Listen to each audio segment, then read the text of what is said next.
It started when I first got to Amsterdam, really, a little while ago, 96? And at that time I had met Bianca. Questions started to come into my mind about, you know, the war, really, because it's coming from an unoccupied city as in London, and coming to a place like Amsterdam, there's history all over the place. I mean, it's a 17th century city. There were traces of the past very much in the present. And that's, I imagine that's where the first sort of initial inkling of wanting to find out more about the Second World War in Amsterdam started. The book started with a question of my father, who asked me, when the Germans came to Amsterdam, how did they know where to go? Did they just ring the bell somewhere? So I said, this is an interesting question. And then it turned out that they had done some research into Amsterdam. They even wrote a little book only for the military with all kind of information. The way the city looks for a large part is exactly, or almost exactly the same as it looked in 1940, 1945. And I wanted to bring that part of the history of Amsterdam to the fore. I was born and raised in Amsterdam, so I think... You never leave. Every family that has lived in Amsterdam at that time has stories here. And it's also very interesting to see, for instance, when people see the book for the first time, they immediately look up their own, to see if their own address is in it, or their own street or the place they worked. So that's a very immediate connection.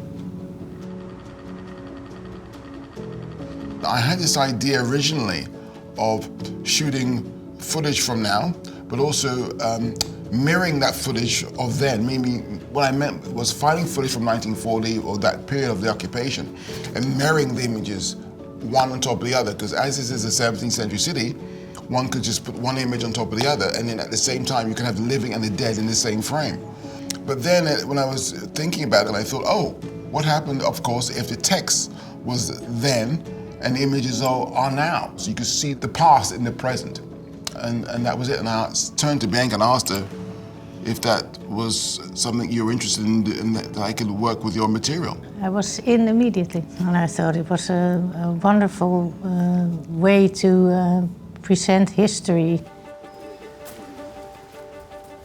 This place in the war was a lunchroom called Formosa. It was often used by people in the resistance as a meeting place because it had an exit on the Kalverstraat, so when they would be caught, they could escape easier. And that was the reasoning. It's brought me closer in some ways to the city, and it's made me appreciate so much of what's going on now and what has been sacrificed and what has been given up to allow us to have our liberty now. And we have to sort of stand up and fight to keep that liberty, because obviously you see one has to realize that people fought for democracy, people fought for freedom, and we have to sort of maintain it.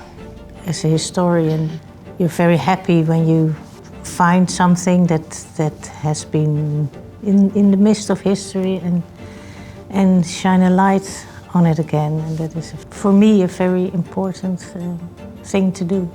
I really wanted to accept this honor. Because I felt very close to the city, and somehow I wanted to mark it. And I was very grateful that we both could sort of accept this award, really.